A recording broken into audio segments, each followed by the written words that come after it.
प्यारे बच्चों, आज हम पढ़ेंगे कक्षा 12 की माइक्रो इकोनॉमिक्स का पाठ 6 उत्पादन फलन और इसके साथ ही उत्पादन फलन की कुछ धारणाएं, जैसे कुल उत्पाद, औसत उत्पाद और सीमांत उत्पाद। जैसे कि हम जानते हैं कि उत्पादन किसी भी अर्थव्यवस्था की एक सबसे महत्वपूर्ण प्रक्रिया होती है। तो इसीलिए सबसे पहले हम जानेंगे कि उत्पादन होता क्या है, उत्पादन कहाँ किसे जाता है या उत्पादन क्या है। हम जानते हैं कि उपभोक्ताओं की मांग को पूरा करने के लिए वस्तुओं तथा सेवाओं को उत्पादन करना होता है। प्रत्येक अर्थव्यवस्था में उत्पादन की क्रिया निरंतर चलती रहती है। ऐसा नहीं है कि एक बार उत्पादन कर लिया और दोबारा उत्पादन करने की आवश्यकता नहीं होती, क्योंकि एक बार उत्पादन होगा, लोग उसका उपभोग करेंगे, वो वस्तु खत्म हो जाएगी, दोबारा से फिर उसका उत्पादन लोगों की आवश्यकताओं को पूरा करने के लिए करना पड़ेगा।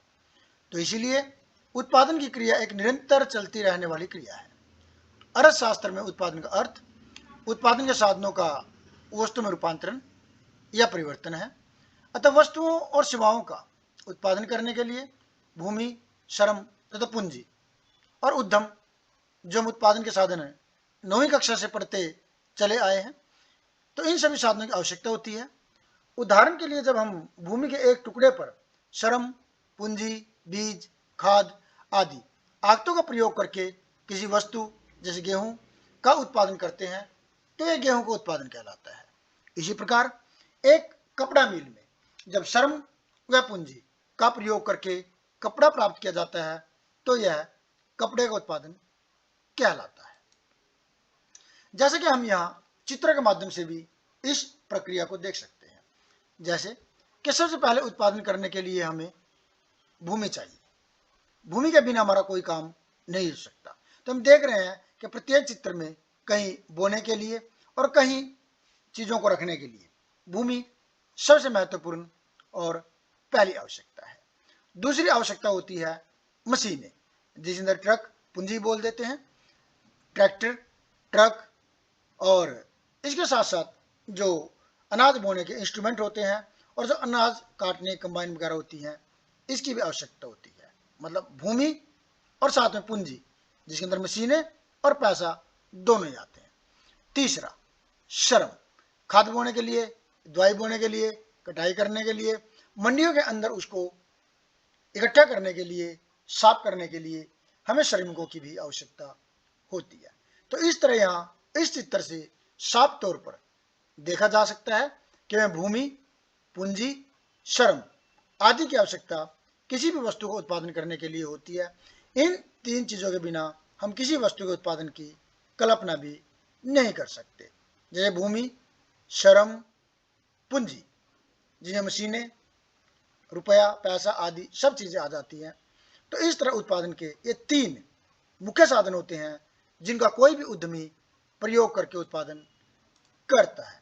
तो इस तरह हम देखते हैं कि भूमि, श्रम, पूंजी आदि का प्रयोग करके एक उद्यमी, एक उद्योगपति के द्वारा वस्तु का उत्पादन किया गया, जैसे किसान के द्वारा गेहूं या अनाज का उत्पादन किया गया। इसी को हम एक अन्य उदाहरण के द्वारा भी देख सकते हैं। यह हम देख रहे हैं कि कपड़े का उत्पादन किस तरह से किया जाता है। तो उसके लिए भी भूमि चाहिए, उसके बाद वहाँ पर बोने के लिए, बीज बोने के लिए, खाद बोने के लिए, दवाई बोने के लिए श्रमिक चाहिए। उसके बाद हमारी फसल तैयार होती है, फसल में पानी देने के लिए, और उसके बाद उसके ऊपर जो कपास आएगी उसको तोड़ने के लिए, फिर उसको बीनने के लिए, साफ करने के लिए, फिर उससे इन सब चीज़ों के लिए हमें श्रमिकों की और भूमि की आवश्यकता होती है। उसके बाद मशीनों अर्थात पूंजी की आवश्यकता होगी, जैसे उससे धागे बनाए जाएंगे, फिर उन धागों से हम आगे कपड़ा बनाएंगे। तो यह इस चित्र से हम देख सकते हैं कि भूमि उत्पादन का महत्वपूर्ण साधन है, श्रम जिसके बिना हमारा काम नहीं चल सकता। हर चित्र के हम देख रहे हैं कि श्रम बहुत महत्वपूर्ण चीज़ है। तो इसी प्रकार से फिर हम भूमि, श्रम और पूंजी, मशीनों का प्रयोग करके कपड़ों का उत्पादन करते हैं। ये उत्पादन बड़ी मशीनों के प्रयोग के द्वारा भी किया जा सकता है और छोटी मशीनों या हथकरघा उद्योगों के द्वारा भी किया जा सकता है। ये सब पूंजी की श्रेणी में शामिल की जाती है। तो इस तरह हमने देखा दो चित्रों के माध्यम से कि किस तरह भूमि, श्रम, पूंजी आदि का प्रयोग करके अनाज का उत्पादन किया गया और यहाँ कपड़े का उत्पादन किया गया। तो इस तरह हम देख सकते हैं कि उत्पादन एक बहुत ही लंबी प्रक्रिया होती है जिसके अंदर बहुत से संसाधनों, साधनों की आवश्यकता होती है और एक बहुत लंबी प्रक्रिया से गुजरकर वस्तुओं का उत्पादन किया जाता है जिन्हें हम भौतिक वस्तु भी कह सकते हैं। और इन उत्पादन के सभी साधनों को भौतिक कारक भी कह सकते हैं। तो इस तरह से उत्पादन भौतिक कारकों का प्रयोग करके भौतिक वस्तुओं का उत्पादन करने की एक प्रक्रिया होती है।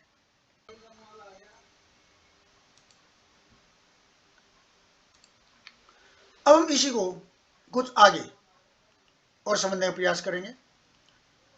जैसे कि हमने समझा कि उत्पादन एक बहुत ही लंबी प्रक्रिया है जिसमें उत्पादन के साधनों, भूमि, श्रम, पूंजी का प्रयोग करके किसी एक उद्यमी द्वारा वस्तुओं और सेवाओं का उत्पादन किया जाता है।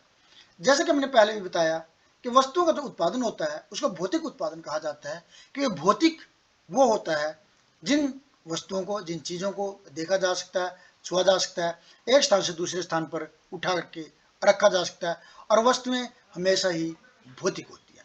तो इसलिए भौतिक उत्पादन, उत्पादन के साधनों जिनको भौतिक साधन या भौतिक कारण भी कहा जा सकता है के प्रयोग पर निर्भर करता है, क्योंकि हम उत्पादन के साधनों का जितना प्रयोग करेंगे उत्पादन उतना ही होगा।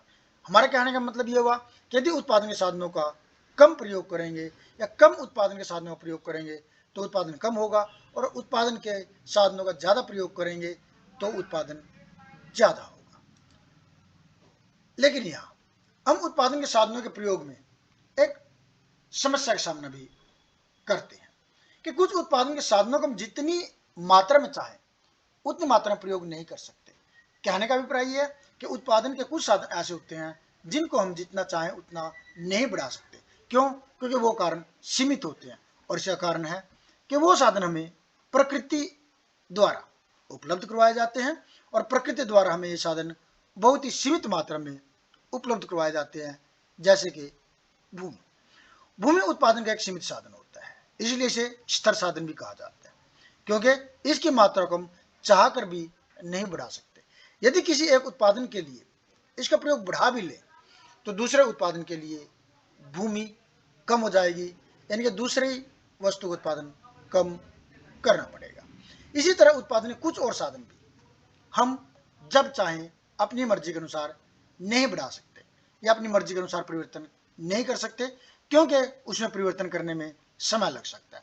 जैसे कि अगर हम उद्योग का विस्तार करने के लिए भवन बनाना चाहें तो उसमें समय लग सकता है, वो एकदम हमारी मर्जी के अनुसार जल्दी तैयार नहीं होगा। मशीनें लानी हो उसके अंदर भी समय लग सकता है और तकनीक का आविष्कार करने में भी समय लग सकता है। यानी कि जितना इन वस्तुओं के आने में समय लगेगा उतने समय के लिए ये सभी वस्तुएं भी स्थिर साधन ही या सीमित साधन ही कहलाएंगी।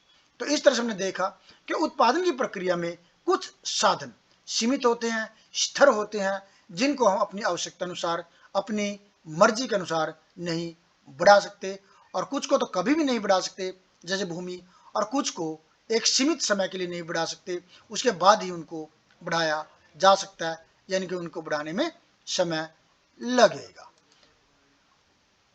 तो कुछ इस तरह एक विशेष समय के लिए जिसमें भवन, मशीनों आदि में परिवर्तन नहीं कर सकते, तो उस अवधि के लिए यह उत्पादन के साधन भी स्थिर ही माने जाएंगे। तो इस तरह हमने देखा कि उत्पादन के कुछ साधन तो स्थिर होते हैं जिन्हें हम अपनी आवश्यकता अनुसार परिवर्तित नहीं कर सकते। इन्हें भूमि या पूंजी, पूंजी में भवन, मशीनें, तकनीक आदि को शामिल किया जाता है। इस तरह के उत्पादन के साधनों को स्थिर साधन कहा जाता है। लेकिन उत्पादन के कुछ साधनों में हम अपनी आवश्यकता अनुसार या अगर उत्पादन में वृद्धि की आवश्यकता पड़ती है तो उसके अनुसार उन्हें परिवर्तन कर सकते हैं, उन्हें वृद्धि कर सकते हैं। इस तरह के साधन जिनको हम उत्पादन की मात्रा में वृद्धि करने के लिए परिवर्तित कर सकते हैं, बढ़ा सकते हैं, इस तरह के साधनों को परिवर्तनशील उत्पादन के साधन कहा जाता है।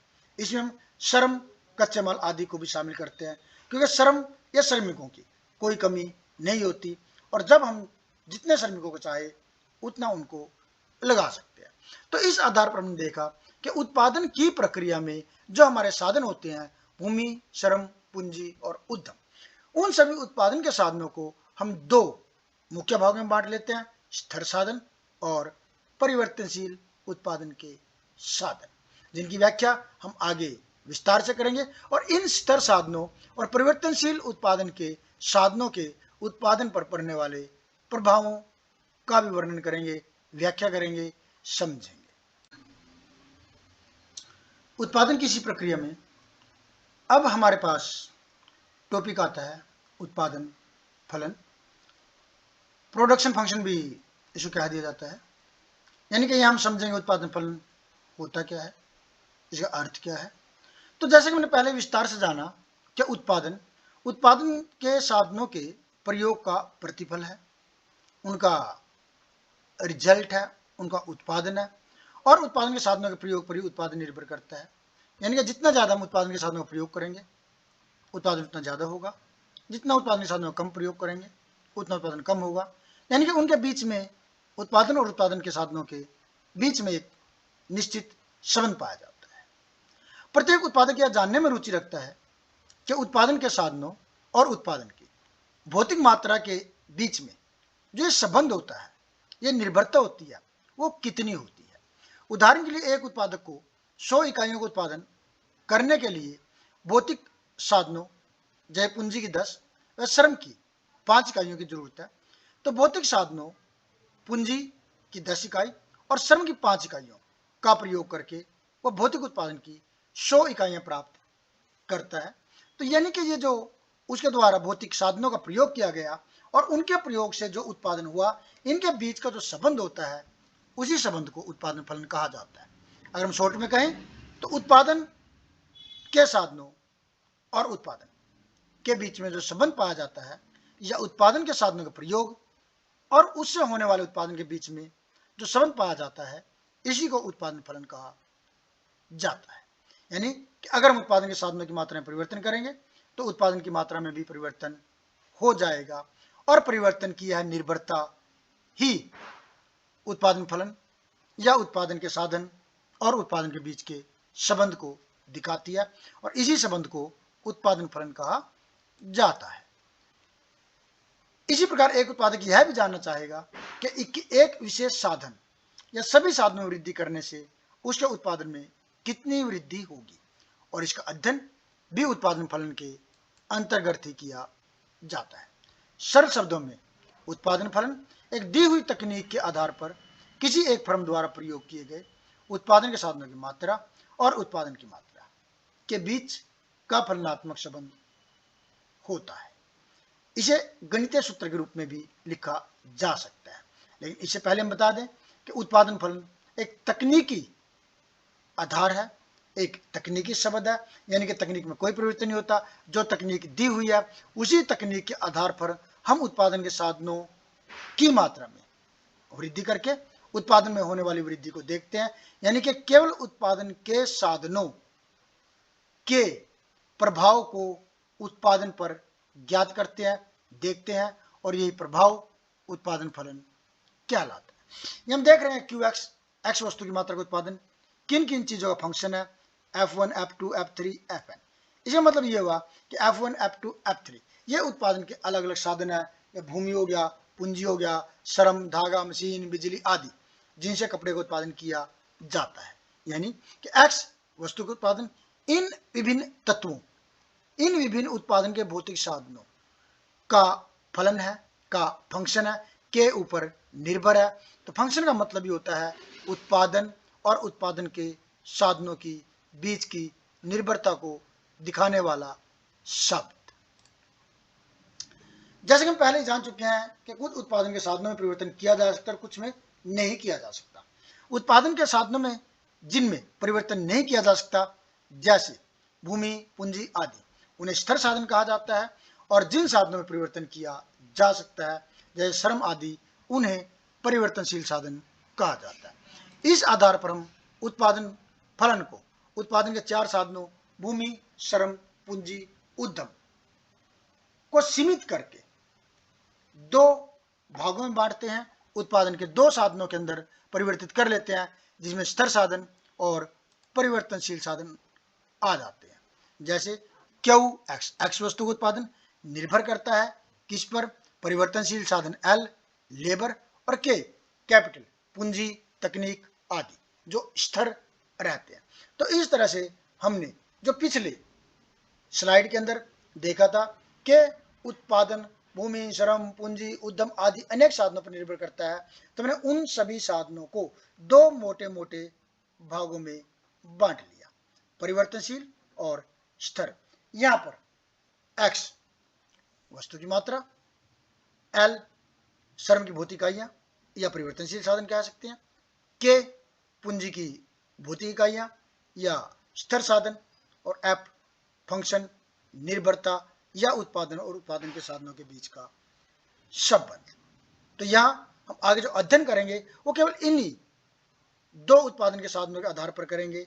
उत्पादन के साधनों को स्थिर और परिवर्तनशील साधनों के बीच में बांटने का आधार यह है कि हम इन चीजों को डायग्राम के माध्यम से समझाते हैं, डायग्राम के माध्यम से दिखाते हैं, और डायग्राम पर केवल दो ही अक्ष होते हैं, इसीलिए हम केवल दो ही चीजों को डायग्राम के माध्यम से दिखा सकते हैं।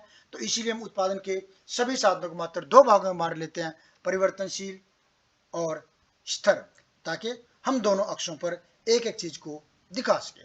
और यहां पर हम पूंजी के लिए, कैपिटल के लिए के का प्रयोग करते हैं, ना कि सी का, क्योंकि कैपिटल सी से बनता है, CAPITAL, लेकिन ये हम सी का प्रयोग ना करके के का प्रयोग कर रहे हैं, क्योंकि अर्थशास्त्र में हम सी शब्द कंजप्शन के लिए प्रयोग करते हैं। तो इसीलिए अगर हम कंजप्शन के लिए भी सी और कैपिटल के लिए भी सी प्रयोग करेंगे तो हम उसको समझने में उलझ जाएंगे। तो इसीलिए यहाँ हम पूंजी के लिए के यानी कि कैपिटल का प्रयोग करते हैं और उपभोग के लिए, कंजप्शन के लिए सी का प्रयोग करते हैं।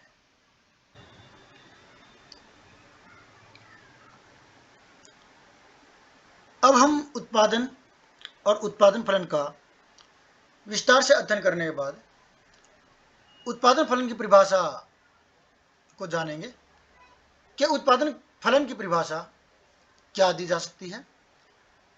प्रोफेसर वाटसन के अनुसार किसी फर्म के भौतिक साधनों एवं भौतिक उत्पादन के बीच पाए जाने वाले संबंध को उत्पादन फलन कहा जाता है। उत्पादन फलन एक तकनीकी संबंध है, जैसे कि हम पहले ही बात कर चुके हैं, जो कि उत्पादन और उत्पादन के साधनों के बीच पाया जाता है, जबकि तकनीकी ज्ञान और अन्य सभी तत्व जो उत्पादन को प्रभावित करते हैं वो स्थिर रहते हैं। उत्पादन फलन के प्रकार, उत्पादन फलन कितने प्रकार का हो सकता है? आर्थिक सिद्धांत में हम दो प्रकार के उत्पादन फलनों का अध्ययन करते हैं। जैसा कि हम ऊपर पढ़ चुके हैं, उत्पादन के कुछ साधन स्थिर और कुछ परिवर्तनशील होते हैं, लेकिन भूमि को छोड़कर कुछ साधन जैसे भवन, मशीनें, तकनीक आदि किसी भी निश्चित अवधि के लिए तो स्थिर होते हैं, क्योंकि इनमें परिवर्तन इतना शीघ्र नहीं होता, इनमें परिवर्तन करने में समय लगता है। इसलिए जिस अवधि में इनमें परिवर्तन नहीं किया जा सकता उसे अल्पकाल कहा जाता है, लेकिन एक अवधि के बाद इनमें परिवर्तन किया जा सकता है, इनकी मात्रा को घटाया या बढ़ाया जा सकता है, और जिस अवधि में इन साधनों की मात्रा को घटाया और बढ़ाया जा सकता है उस अवधि को दीर्घकाल कहा जा सकता है। और उत्पादन के साधनों को घटाने और बढ़ाने के आधार पर ही उत्पादन फलन को अल्पकालीन उत्पादन फलन और दीर्घकालीन उत्पादन फलन दो भागों में बांटा गया है। अल्पकाल और दीर्घकाल की परिभाषाएं हम जानेंगे कि अल्पकाल किसे कहा जाता है और दीर्घकाल किसे कहा जाता है। जैसा कि हम ऊपर देख चुके हैं कि एक अवधि ऐसी होती है जिसमें उत्पादन के कुछ साधनों को घटाया या बढ़ाया नहीं जा सकता, वो स्थिर रहते हैं, उसे अल्पकाल कहा जाता है। इसे हम परिभाषा के रूप में भी देख सकते हैं कि अल्पकाल समय की वह अवधि है जिसमें उत्पादन के कुछ साधनों की मात्रा में तो परिवर्तन किया जा सकता है, परंतु कुछ साधनों की मात्रा घटाई या बढ़ाई नहीं जा सकती, अर्थात वे स्थिर रहते हैं। इस समय अवधि में उत्पादन को केवल स्थिर साधन की वर्तमान क्षमता तक ही बढ़ाया जा सकता है। स्थिर साधन की वर्तमान क्षमता का अभिप्राय होता है कि उसमें हम अधिक से अधिक श्रमिक लगाकर भी 24 घंटे में कितना उत्पादन कर सकते हैं, या उत्पादन का स्थिर साधन ज्यादा से ज्यादा एक दिन में कितना उत्पादन कर सकता है। दीर्घकाल, जैसे कि हम पहले भी ऊपर जान चुके हैं कि उत्पादन में कुछ साधन ऐसे होते हैं जिनकी मात्रा में एक समय में तो परिवर्तन नहीं किया जा सकता, लेकिन उस समय के बाद उनकी मात्रा में परिवर्तन किया जा सकता है, और जिस समय अवधि में यह परिवर्तन किया जा सकता है उसको दीर्घकाल कहा जा सकता है। तो यह परिभाषा के रूप में भी हम देख सकते हैं, दीर्घकाल समय की वह अवधि है जिसमें उत्पादन के सभी साधनों की मात्रा घटाई या बढ़ाई जा सकती है, अर्थात इस अवधि में कोई भी साधन स्थिर नहीं रहता। इस समय अवधि में उत्पादन को बाजार मांग के अनुसार घटाया या बढ़ाया जा सकता है, यानी कि हम उत्पादन में या पूर्ति में मांग के अनुसार परिवर्तन कर सकते हैं। स्थिर साधन की उत्पादन क्षमता से अभिप्राय यह है कि वह एक दिन में ज्यादा से ज्यादा कितना उत्पादन कर सकता है। जैसे एक मशीन से आप एक दिन में अधिक से अधिक 100 कॉपी ही बना सकते हैं, इससे अधिक नहीं बना सकते, तो यह 100 कॉपी ही उस मशीन की उत्पादन क्षमता होती है। अब हम स्थिर और परिवर्तनशील साधनों के बारे में काफी पढ़ चुके हैं, लेकिन थोड़ा सा और इसको समझने के लिए, थोड़ा सा और जानने के लिए हम थोड़ा सा और इसका अध्ययन करेंगे, इसकी परिभाषा वगैरह जानेंगे। जैसे स्थिर साधन वे साधन होते हैं जो उत्पादन की मात्रा में परिवर्तन के साथ परिवर्तित नहीं होते। जैसे मान लो आप एक साबुन बनाने की मशीन लेकर आते हो और उसकी एक दिन में साबुन बनाने की अधिकतम क्षमता 100 साबुन की है। यदि आप 30 साबुन बनाते हो तो आप कच्चा माल 30 साबुन का भी लाओगे और श्रमिक भी एक ही लगाओगे। यदि साबुन की मांग बढ़कर 60 हो जाती है तो आप कच्चा माल और श्रमिकों की संख्या बढ़ाओगे, लेकिन मशीन एक ही रखोगे। इसी तरह यदि साबुन की मांग 100 तक भी आती है तो आप कच्चे माल और श्रमिकों की संख्या में परिवर्तन करोगे, ना कि मशीनों की संख्या में। इस तरह मशीन हमारा स्थिर साधन बन जाती है और श्रमिक व कच्चा माल जिनमें हम उत्पादन की मात्रा के अनुसार परिवर्तन कर रहे हैं वो परिवर्तनशील साधन कहलाएंगे। अर्थात परिवर्तनशील साधन वे साधन होते हैं जो उत्पादन की मात्रा के साथ परिवर्तित होते जाते हैं। यदि मांग 100 से भी अधिक हो जाए तो हमें या आपको एक मशीन और लानी पड़ेगी, और यदि नई मशीन ले आते हैं तो मशीन भी परिवर्तनशील साधन हो जाएगी, क्योंकि हमने मशीनों की मात्रा या संख्या में भी परिवर्तन कर लिया है, और जिस अवधि में ये परिवर्तन किया है वो अवधि दीर्घकाल कहलाएगी। तो इस तरह से हमने देखा कि स्थिर साधन वे साधन होते हैं जो उत्पादन की मात्रा के साथ परिवर्तित नहीं होते, और परिवर्तनशील साधन वो साधन होते हैं जो उत्पादन की मात्रा के साथ परिवर्तित होते हैं। अब जैसे कि हमने शुरू में देखा कि समय अवधि के आधार पर हमने उत्पादन फलन को दो भागों में बांटा, अल्पकालीन उत्पादन फलन और दीर्घकालीन उत्पादन फलन।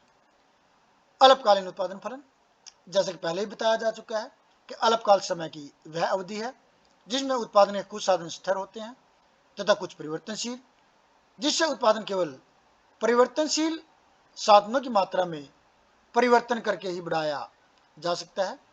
उदाहरण के लिए यदि हम श्रम की 5 या पूंजी की 4 इकाइयां लगाकर किसी वस्तु की 40 इकाई का उत्पादन करते हैं, तो यदि हमें वस्तु की 45 इकाई का उत्पादन करना हो तो हम केवल श्रम की इकाइयां बढ़ा करके ही उत्पादन में वृद्धि करेंगे, ना कि पूंजी इकाइयों में, यानी पूंजी इकाइयों में कोई परिवर्तन नहीं करेंगे, केवल श्रम की इकाइयों में ही परिवर्तन करेंगे। इसे हम एक तालिका के द्वारा भी दिखा सकते हैं, जैसे कि यहां पर आप देख रहे हैं आउटपुट, वेरिएबल फैक्टर लेबर परिवर्तनशील साधन जिसको बोल दिया जाता है, कांस्टेंट फैक्टर स्थिर साधन कैपिटल, और रेशो कारक अनुपात।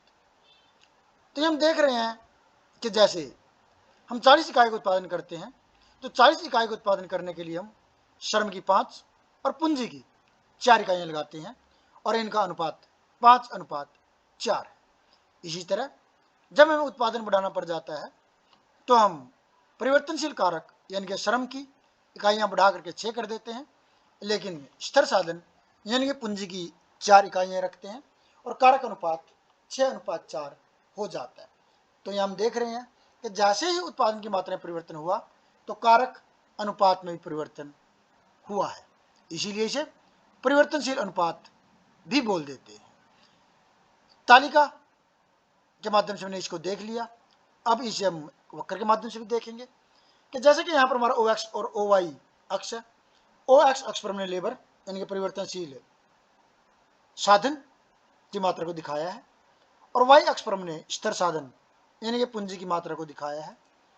अब यहाँ जैसे हम देख रहे हैं कि अगर हम पूंजी की इतनी मात्रा का प्रयोग करते हैं और लेबर की इन्हें केवल मात्रा का प्रयोग करते हैं और श्रम की L1 मात्रा का प्रयोग करते हैं, मान लेते हैं कि यहाँ पर पूंजी की जो इकाई है वो 4 है और श्रम की इकाई 5 है। अब अगर हमें उत्पादन बढ़ाना पड़ जाए तो हम पूंजी की इकाइयां 4 ही रखते हैं, पूंजी इकाइयों में कोई वृद्धि नहीं करते, लेकिन श्रम की इकाइयां बढ़ा करके L1 से L2 कर लेते हैं, या कह सकते हैं कि हम श्रम की इकाइयों को 5 से बढ़ाकर 6 कर लेते हैं। तो इस तरह से हमारे पास जो उत्पादन आता है और जो अनुपात आता है वो के होता है, एक्स अक्ष के समानांतर होता है। इसे परिवर्ती अनुपात भी कह दिया जाता है। परिवर्ती अनुपात इसलिए कह दिया जाता है कि जैसे हमने उत्पादन की मात्रा को बढ़ाया तो जो हमारा अनुपात है वो परिवर्तित हो जाता है, 5:4 से 6:4 हो जाता है। इसी की व्याख्या हमने यहाँ पर भी की है, जिसे आप पढ़ सकते हैं। इसी प्रकार हम दीर्घकालीन उत्पादन फलन को भी समझेंगे, इसकी व्याख्या करेंगे डायग्राम के माध्यम से, तालिका के माध्यम से। जैसे कि पहले ही बताया जा चुका है कि दीर्घकाल समय की वह अवधि है जिसमें उत्पादन के सभी साधन परिवर्तनशील होते हैं। इसमें उत्पादन के सभी साधनों की मात्रा में परिवर्तन करके उत्पादन बढ़ाया जाता है। उदाहरण के लिए यदि हम श्रम की 5 पूंजी की 4 इकाइयां लगाकर किसी वस्तु की 40 इकाई का उत्पादन करते हैं, तो यदि हमें वस्तु की 80 इकाई का उत्पादन करना हो तो हम केवल श्रम व पूंजी दोनों की मात्रा को बढ़ाकर 10 व 8 इकाई कर देंगे, यानी कि हम श्रम की इकाइयां भी 5 से 10 करेंगे और पूंजी की इकाइयां भी 4 से 8 कर देंगे। यानी कि अल्पकाल में अनुपात स्थिर नहीं रखा जा सकता, अल्पकाल में अनुपात परिवर्तनशील रहेगा, लेकिन दीर्घकाल में अनुपात समान रखा जा सकता है, क्योंकि यहाँ 5:4 है जब हम 40 इकाई का उत्पादन करते हैं। जब 80 इकाई का उत्पादन करते हैं तो यहाँ अगर हम इसको काटते हैं 10 और 8 को तो इसका अनुपात भी 5:4 ही बन जाता है जो पहले है।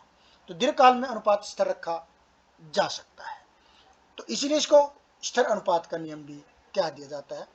इसे भी एक तालिका के द्वारा हम दिखा सकते हैं।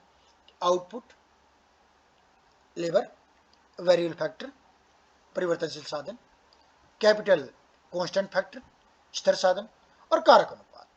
तो ये हम देख रहे हैं कि जब हम 40 इकाई का उत्पादन करते हैं तो हम परिवर्तनशील कारक की 5 इकाइयां और स्थिर साधन की 4 इकाइयों का प्रयोग करते हैं, जिसे कारक अनुपात 5:4 है। इसी तरह से जब 80 इकाई का उत्पादन करते हैं तो हम परिवर्तनशील साधन की इकाइयों को बढ़ा करके 10 और स्थिर साधन की इकाइयों को बढ़ा करके 8 कर देते हैं, तो इसका अनुपात भी 5:4 ही है, इसीलिए इसे स्थिर अनुपात भी कहा जाता है। इसी तालिका को अब हम एक वक्र के माध्यम से दिखा सकते हैं। यह हम देख रहे हैं कि ओ एक्स अक्ष पर लेबर परिवर्तनशील साधन श्रम की इकाइयां, ओ वाई अक्ष पर स्थिर साधन यानी कि पूंजी की इकाइयां दिखाई गई हैं। अभी हम देख रहे हैं कि हम पूंजी की केवल इकाई लगाते हैं और श्रम की L1 इकाई लगा करके उत्पादन की एक निश्चित मात्रा का उत्पादन कर रहे हैं। अगर तालिका के हिसाब से हम देखें तो परिवर्तनशील साधन 5 और स्थिर साधन 4 लगा करके हम मान लो 40 इकाइयों का उत्पादन कर रहे हैं। अब हमें 80 इकाइयों का या 80 इकाइयाँ चाहिए, तो 80 इकाइयों का उत्पादन करने के लिए हम पूंजी की इकाइयाँ बढ़ा देंगे K2 या तालिका के हिसाब से 8 और श्रम की इकाइयाँ भी बढ़ा देंगे L2 तालिका के हिसाब से 8। तो ये हमारे पास स्थिर साधन 4, परिवर्तनशील साधन 5, यहाँ स्थिर साधन 8, परिवर्तनशील साधन 10, तो इसका अनुपात भी 5:4 हो जाता है। तो इस तरह हमने यहाँ पर देखा कि दीर्घकाल में या दीर्घकालीन उत्पादन फलन में साधन अनुपात स्थिर रहता है, इसीलिए इसे हम समान अनुपात प्रकार का उत्पादन फलन या स्थिर अनुपात का उत्पादन फलन भी कह देते हैं। इस तरह हमने अल्पकालीन उत्पादन फलन और दीर्घकालीन उत्पादन फलन दोनों का विस्तार से अध्ययन किया, व्याख्या की, तालिका और रेखा चित्र के माध्यम से दोनों को देखा। तो जैसे कि हमने अल्पकालीन उत्पादन फलन में देखा कि अल्पकालीन उत्पादन फलन का आकार x अक्ष से समानांतर होता है, और ये दीर्घकालीन उत्पादन फलन जिसको समान अनुपात प्रकार का उत्पादन फलन भी कह दिया जाता है, उसका आकार नीचे से ऊपर की ओर उठता हुआ होता है, क्योंकि उसमें परिवर्तनशील साधन और स्थिर साधन दोनों में ही वृद्धि की जाती है। दीर्घकालीन उत्पादन फलन की तालिका और वक्र की अगर विस्तार से व्याख्या देखनी हो तो नीचे इसकी व्याख्या दी हुई है, इसको भी पढ़कर हम इसको समझ सकते हैं।